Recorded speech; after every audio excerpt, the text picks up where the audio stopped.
Marathi story. सिंह आणि बैल। एकदा एका सिंहाला एखादा लठ्ठ बैल खाण्याची इच्छा झाली।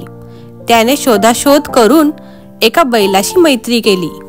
बैलाशी गोड बोलून त्याने एकदा त्याला आपल्या घरी मेजवानीस बोलावले।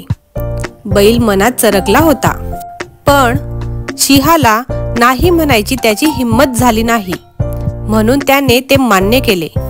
तो सिंहाच्या घरी गेला तेव्हा त्याला मोठी मोठी स्वयंपाकाची भांडी व इतर तयारीही दिसली, पण शिजवलेल्या स्वयंपाकाचा काही पत्ता दिसला नाही।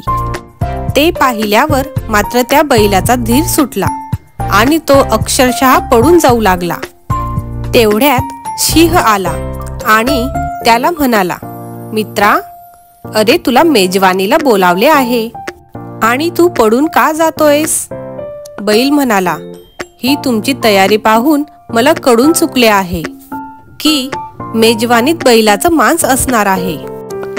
तेव्हा माझे मांसात रूपांतर होण्याआधीच मी निघून जातो, तेच योग्य ठरेल।